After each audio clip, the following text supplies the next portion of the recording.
I have been traveling overseas for decades, preaching and teaching. I do workshops, seminars, conferences, and much of the time I have to work through translators who have to interpret what I'm saying in English to an audience that usually does not understand what I'm saying. And I tell you, there have been some times when I've had some really, really interesting experiences working with a translator. There are times when I will say something and the translator looks at me and says, I don't understand that word you just used. And so then we move into a little bit of a conversation. We just kind of tell the audience, hey, just time out for a moment, let us get our act together. And we talk through what's the best word to use. And then we continue. Now, there have been other times when I'm speaking and the translator gives the part, and it's always the people who sit in the front row. And some of them are themselves interpreters, translators, and they're very fluent in both languages. And so every now and then, my interpreter says something, and they'll have one of the folks here, they'll interrupt the interpreter and say, oh no, say it this way, because there's a better word that you can use than what you did. And so they do that. But here's what's most interesting. Every now and then, I will use a word, and the translator stops me and says, I understand that word because I know English, but that word doesn't exist in our language. And the idea doesn't even exist. And so then he and I have to, or he and she, sometimes there are phenomenal women translators I had, we just have to have a bit of a conversation. So how can we communicate a word and an idea that doesn't really exist for this people that we're talking to? And words matter so much. Words are how we express ideas. Words are how we describe reality. Words are how we understand our experiences. And words are how we tell our stories. And when we don't have words, or we don't have the right words, we are greatly limited in doing all those really important things. January has been all about one word, a very important word, but a word that a lot of us, we just don't really understand nearly enough. And today, what I'm going to do, I'm going to give you 4 ideas that will unpack and advance this word called lost. Now, I'm going to talk about what it means to be lost, but I'm also going to talk about what it means to be let me just be very careful about this, what it means to be the loser or somebody who has lost something. Now, we hear the word loser and we think right away, well, I'm just bad. Now, that's not how I'm using the word loser. Or we think of the loser as somebody who's been defeated like the Giants. All right. I'm sorry for all Giant fans out there. My apologies. But that's not how I'm going to use the word loser. There's actually a far more important definition that we have to have for that word, and when we have that, it's really going to help us with a lot of things. And I'm going to tell you some stories about being lost and about being a loser. And I'm going to tell you some of my stories. I'm going to tell you some stories from the culture out there, and some of them I think you actually already know. And we're going to use one particular story from the Bible. It is about a man named Nicodemus, and we find his story and his encounter with Jesus in John chapter 3. So let me get started with his story with the first idea that we're going to use to help us unpack this idea of lost, and that is individuals and entire groups can be lost. Okay, now remember our definition of lost. Something is lost when it is not where it is supposed to be. And that idea we got from a guy named Dallas Willard, and Dallas Willard says, when we are lost to God, that means we are not where we are meant to be, where we're not by his side, we are not in his kingdom, we are not integrated into his life, we are missing out on all that God has for us. It's really, really significant. We are not where we are meant to be, and we are not partaking in the life we are meant to have. Now that's what Dallas Willard, and I think he's right on, says it means to be lost. So listen to this. John chapter 3, verse 1. Now there was a man of the Pharisees named Nicodemus, a ruler of the Jews. Let me just stop right there, and that is this group called Pharisees. Nicodemus is one of them. The Pharisees, as Pastor Donovan was explaining a little bit last week, the Pharisees were the religious experts of the day. In fact, they were the religious elite of the day. And Nicodemus is apparently outstanding among the elite because he is one of the rulers.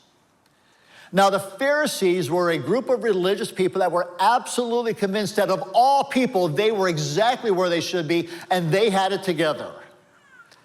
Jesus, on the other hand, looks at the Pharisees and his encounters with the Pharisees and says, they are the most lost of all people in Israel.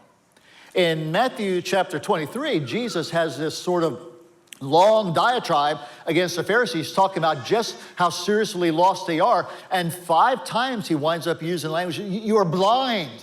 You're lost and you don't even know it. And 6 times he uses the word hypocrite. They're acting as if they have it all together, when in reality they're the ones that have it together not at all. Now, by the way, after he's done that, we come to the next verse. After that long section, we come to another verse in verse 37. And now Jesus begins to talk not to the Pharisees, but to the city of Jerusalem. Jerusalem, Jerusalem, the city that kills the prophets and stones those who are sent to it. Let me stop there for a moment. Imagine that, the city of God.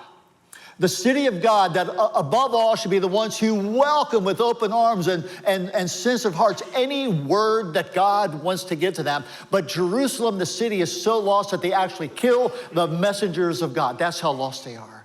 And then Jesus goes on with this. I wanted to gather you together close into my arms. I wanted to gather you together like a mother chicken gathers a little hen so they are safe and protected and secure and nourished. That's what I wanted to do for you, Jerusalem, but you would have none of it. I mean, the entire city is lost. And earlier in the Gospel of Matthew, Jesus says, my very mission is I have come to the lost sheep of the house of Israel. He takes that right from the Old Testament prophet, Jeremiah chapter 50, my people have been lost sheep. Now, I just want you to understand, individuals can be lost, and oftentimes we think it's individuals that are lost, and they are, but entire groups of people can be lost. I have 2 brief comments. I'm just going to make comments, and I'm not going to go any further with those comments. And I know you're going to wish I would. Comment number 1. Religious groups are sometimes the most lost people you'll find, and they don't know it. Okay, number 2, I think we in America, and I think we conservative Christians in America, we have been losing our way in some very, very significant ways. And we're going to have to figure out how to get our way back. We're going to have to figure out how to get back on the way. Now, I know you want me to go a whole lot further with that, and I'm not going to right now. In February and March, we will, in our next series. Idea number 2. To understand this thing called loss, you have to understand that there is an objective reality about being lost, and there is a subjective experience of being lost. Here's what I mean. You can be objectively really actually lost, but subjectively you may or may not know it. Okay, the objective is the reality. The subjective is the feeling or experience. There's all kinds of people that have been lost objectively and they don't feel it. Now, Nicodemus is a part of a group that is very lost, but he is an interesting individual. We come to verse 2. This man, Nicodemus, came to Jesus by night. Isn't that interesting? He's an elite leader. Why is he kind of sneaking in to see Jesus at night?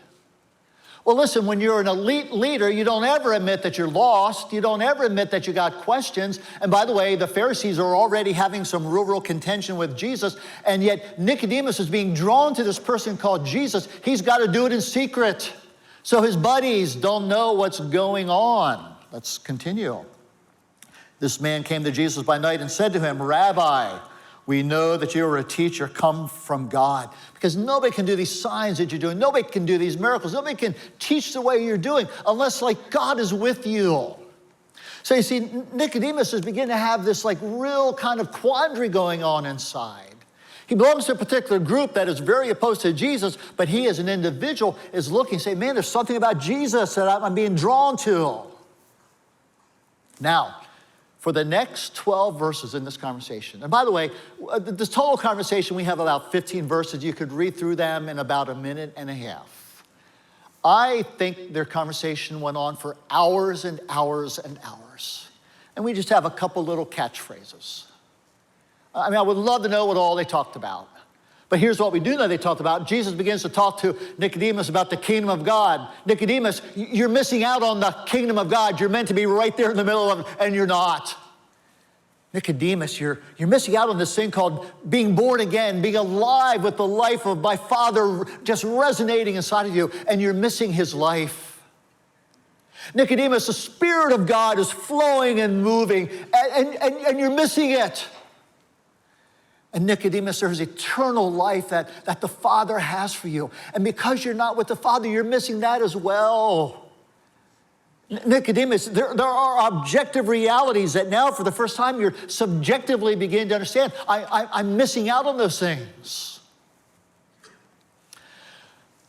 When I was a first semester college student in 1974, I was objectively profoundly lost, but subjectively, I didn't know it.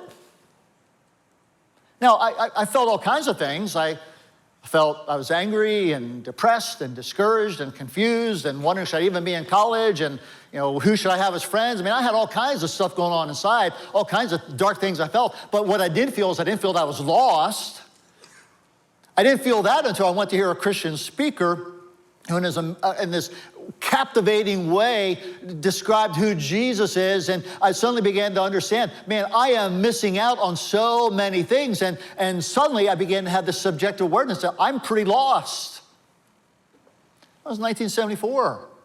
Of course, that story had a happy ending because I found Jesus. Actually, it's much better to say, Jesus found me. I want to come back to that at the end. Fast forward to 1998, 1999, Becky and I are up in New York. And the first couple of years went pretty good, but then it took like a dark turn. The church was deeply divided, lots of factions, lots of different visions, and lots of different agendas for the church. And I couldn't make anybody happy. Oh, I'll tell you what, that's one of the worst things that a pastor can try and do is make everybody happy. So I've stopped. But I couldn't make anybody happy. I felt like it was a failure. Wasn't accomplishing what I went up there to do. But in addition, I felt very distant from God. I felt very, very disconnected from God. And so, in fact, here's what was going on. As a religious person, I was objectively really lost. I had lost my way. And subjectively, oh, did I ever feel it? I was lost, and I knew it. What I encountered was one particular writer that was referring to an author named Dante. Dante wrote the Divine Comedy. The first part of the Divine Comedy is called the Inferno.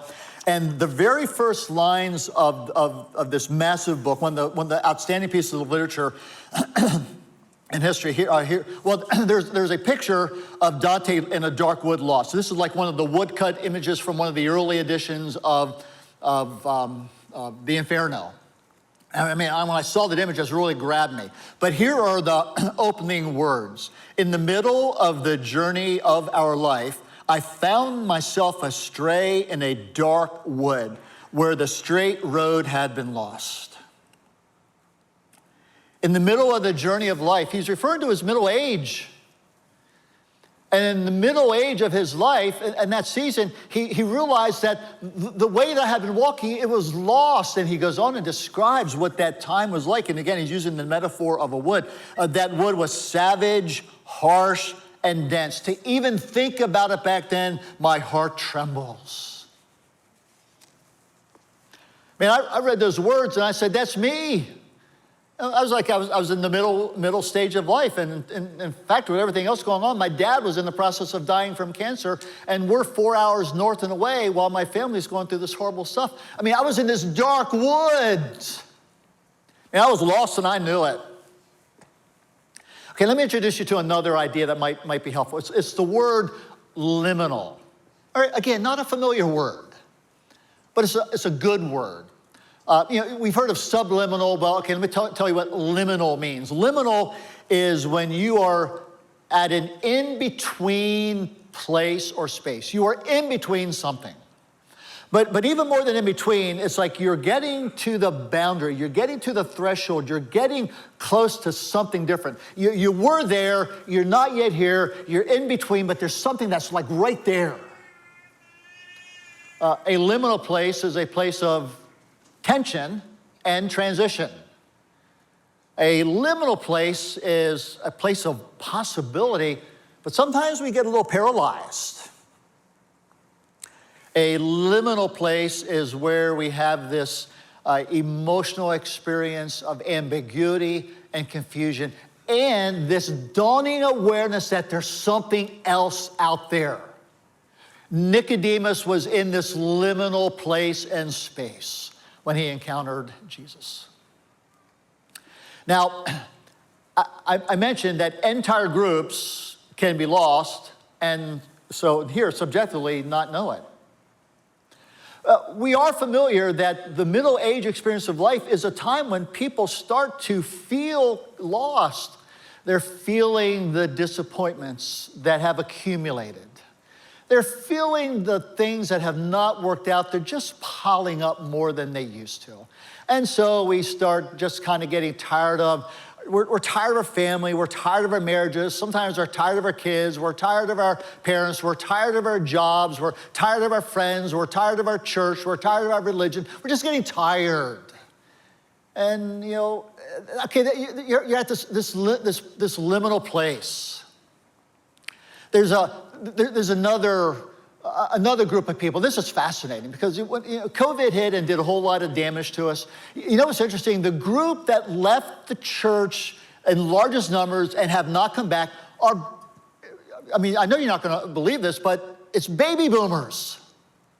We're looking at it's all the young people left. No, it's the baby boomers who have left. Who are baby boomers? Well, baby boomers are those people who are a decade or more into the middle years. And they're really tired. You know, they've been sometimes Christians for decades, you know. And it's gotten kind of old, blasé. You know, they don't pray much. They don't read their Bible much. They don't connect in intimate ways much with the community of Jesus. They don't serve much. I mean, there's just not much that they're doing any longer. And it's those folks that in large numbers have walked away from the church and maybe faith itself. And I mean, it's just fascinating. You know, our entire culture is in this liminal space. In 2019, there is a group that I'm sure this group is not on most of your playlists. It is Five Finger Death Punch. Okay, I'm assuming most of you don't listen to too much of their music. But they wrote a song called A Little Bit Off. They wrote it in 2019. Remember COVID year? And it came out in 2020, became a massive, massive hit. I'm going to read what they're saying about being a little bit off, because you see, that's the signature song of 2020. We're all feeling a little bit off. I'm a little bit off today. Something down inside me is different. Woke up a little bit off today. I can tell that something's wrong. I'm a little thrown off today. There's something going on inside of me. I'm a little bit off today, a little bit off today. I don't really want to try today. I see nothing in my reflection today. I'm a little bit dry today. I feel like I could die today. You know, by the way, they're using, I'm a little bit off, but don't you get a sense that there's more than a little bit off? It seems like it's not just a little bit off, there's a whole lot of lost that is going on. Okay, we go down. And so by the way, this is Five Finger Death Punch. You saw what they looked like. I'm just gonna I'm a little pissed off today, and there's nothing you can do. I'm a little put off today, and I couldn't even tell you why. Got a really short fuse today. I'm a little ticked off today. I told a little white lie today. I couldn't even cry today. I think my heart is finally broken today. I don't need a reason why today. I'm just a little bit off today. And it just goes on. And okay, now listen to this next. So what do you do when you're feeling all that stuff? Well, here, I got a little too high today. I got lost inside a sea of madness. I crashed a little bit hard today. A little too hard today. Man, that's life for us in the COVID years. I mean, remember, COVID years was not just a pandemic. COVID years was when everything just kind of came crashing down, and politics, culture, race, religion, sexuality. I mean, it just all came crashing down, and we all felt a little bit off today, or maybe a whole lot of loss today. That's become our cultural experience. Okay, idea number 3. There are those who are lost, and there are those who are losers, which means if you're a loser, it means you've lost someone or you've lost something. That's how I want you to understand what it means to be a loser. Not that you're bad, not that you've been defeated, but that you've lost something that you care about. And the more you care about what is lost, the more what you've lost is valuable to you, the more you feel the pain of being a loser. So, a dollar bill, and if I go to put that in my pocket and it doesn't get in my pocket, and a little bit later today I go and look for my dollar bill, I realize I have lost my dollar bill. I am a loser of my $1 bill. Now, because that $1 bill is not very valuable to me, I'm not going to give much more of a thought to having lost a $1 bill. Now, this, I think it belongs to Pastor Aaron. I just took it out of his wallet. No, all right. If I would go to put this in my pocket, well, you know what? Let me just put it here just in case. And I dropped it and I lost that $100 bill. When I went to look for that $100 bill later and it wasn't there, I'm going to be much more upset because I'm a bigger loser. I lost $100 and it mattered to me. When I was 9 years old, Mom and Dad took me and my brother and we went to the Canadian World Exposition. It's called Montreal 67, the Expo. And one of the things Mom and Dad said is, okay, Brian, stay close. Don't wander away. So here we are walking through these massive crowds. I'm going to tell you, they were massive crowds. I'm just 9 years old, and and Mom and Dad got lost. And I couldn't find them.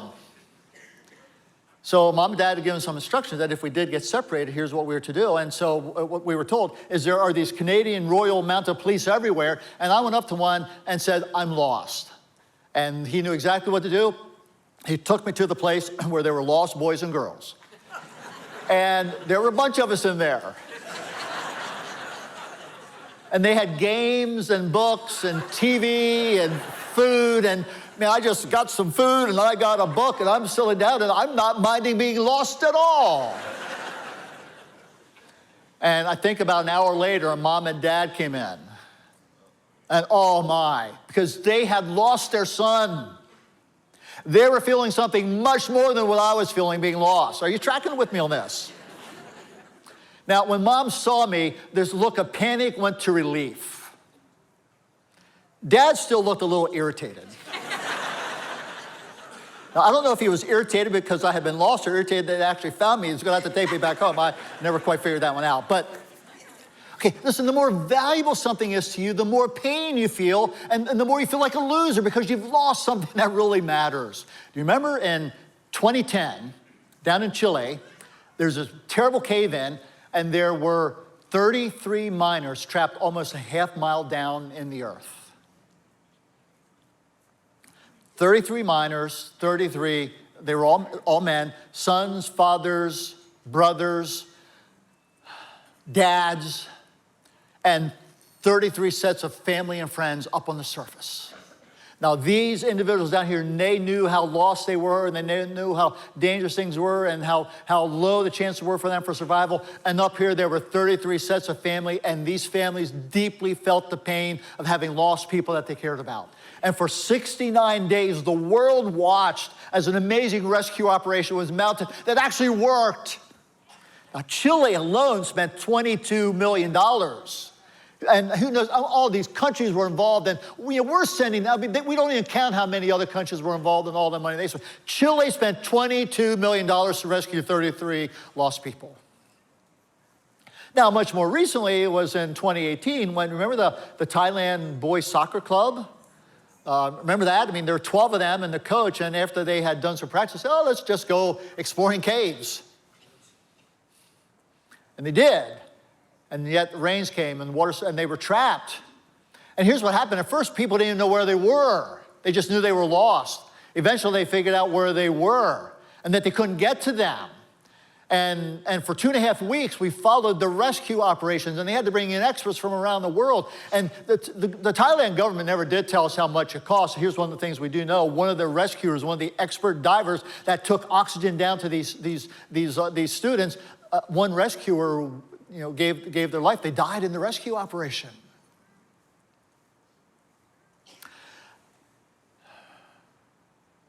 There was a group of 10 tourists. They were up in the northern wilds of Canada, ice. And their families didn't know where they were. They lost connection with them. And so the 10 families back here, they got hold of the Canadian organization, and next thing you know, Canada is mounting a $2.2 million rescue operation, and eventually one of the helicopters gets there and finds them, and they get down and say, oh, no, we're not lost, we're okay, no problem, we got it. Well, their families back home didn't think that, and the Canadian government spent $2.2 million sure didn't feel that way. There's a businessman back in 2007 who was flying a private plane, crashed someplace in Nevada, and they searched for a long time, they didn't find him. And his wife spent $1 million of their own money to try and find her missing husband. The state of Nevada spent $2 million trying to find him. They didn't find him. Eventually, the state of Nevada went to his wife and says, hey, we spent a lot of money. Could you give us like another $500,000 toward this? She says, no. I spent $1 million. That was enough. Okay, now I know some of you are going to be thinking about that one just a little bit. How much are you worth? She decided $1 million is my limit. Do you know the United States Coast Guard is the greatest search and rescue operation in the world? They spend about $700 million a year to find and rescue lost people. Because it's one thing to be lost, it is a whole nother thing to be the loser who has lost somebody. And man, when we've lost somebody, we feel the pain deeply, and we mobilize resources to go and find and return that which has been lost to us. Now, what I'm going to say next, I am not being flippant, and I'm not being a heretic. God is the greatest loser in the universe. I'm going to say that again. God is the greatest loser in the universe. God deeply feels the pain of every single person who is not where they're meant to be. Where are they meant to be? They're meant to be right there beside the heart of God. And every person that has wandered away from where they are meant to be and they are missing from the life of God, God the Father deeply, profoundly feels the pain of losing that person. Last week, Pastor Donovan talked about the father and the prodigal lost son, and the father rejoicing with great joy at the lost son is finally coming back. There's another part of that story, and that is the waiting, watching, missing, longing, praying, despairing father who was just waiting for who knows how long until the lost son came back. God is the greatest loser there is. And we who are lost, we don't sometimes even know that we're lost or feel that we're lost, but we certainly think much more about us being lost and much less about the one who has lost us. Here's the fourth idea. God is not only a loser, God is a finder. Now, you see, that's where the story with Nicodemus winds up. Jesus says these things. It's right at the end of the story. For God so loved the world that he gave his only son, that whoever believes in him should not perish but have eternal life. For God did not send his son into the world to condemn the world, but God didn't send his son in the world. Oh, you all bad lost people. Why are you so lost? That's not what Jesus came to bring lost people back home. In Luke chapter 19, he says, for the Son of Man came to seek and save that which is lost. In John chapter 10, I didn't just come to seek and save you. I came to give you life, and I came to give you life abundantly. And in John chapter 14, Jesus says, I am the way, the truth, and the life. The Father has sent me on a mission, and I am the way back to the heart of the Father. I am the way back to the place where you need to be, and that is with God the Father. There's a man named Francis Thompson. He was a promising he was studying for the priesthood. He was going to make a promising priest. Eventually, he started studying to become a doctor. He would have been an amazing doctor. But what happened is he was injured, he got ill, and he became an opium addict, and an addict to other substances as well. And back then, when those things happened, you were in bad shape. He became addicted, he became destitute, he became impoverished, he got sicker and sicker, he was homeless. And during that time of his lostness, to his family, to his friends, he was just lost. He had the heart of a priest, the mind of a doctor, the soul of a poet, and he wrote a poem that became known as The Hound of Heaven. I've got a link for it in the sermon notes. Now, it's a mystical poem. It's hard to understand, but here's the gist of it. Francis Thompson, who was lost, says, I'm lost my intention. I'm just running away from God. I'm fleeing him. I'm fleeing him. I'm fleeing him. And yet, as I'm running as I can to get away from God, I always hear him running after me. I always hear the sound of his feet running after me, relentlessly pursuing me. I can't get away from him. That's the heart of the God who has lost his sons and daughters. He comes chasing after us. One of the best rabbis in our nation's history, named Abraham Heschel, he wrote a book, God's Search for Man. We're always saying, I searched for God, I finally found God. No, God's been searching for you, and there's a day when it comes, he finally grabs hold of you. That's what Living Word is all about. Man, we're just a place for lost people and for losers. Okay, we've lost so much, and we've been lost. And this is a place where we just gather together because we know there's a heart of God just relentlessly chasing after us. And we have a song that we want you to listen to. It's just going to kind of sum up everything I've been talking about. And I'm just going to pick this up so nobody trips over it. Let me pray. Lord, thank you for your amazing heart. Thank you for your sacrifice. Thanks for chasing after us relentlessly. Thanks for paying not only $2 million, not $22 million, but a gazillion dollars to come after us. And Lord, you'll pay even more if you need to. Oh man, your love, the amazing, reckless, wonderful love. May each person here right now experience and connect and be brought back home. Hey there! Thanks for watching Living Word Community Church's YouTube channel. You can click to watch our most recent message and hit the subscribe button so you never miss a video or a live stream. We look forward to seeing you soon.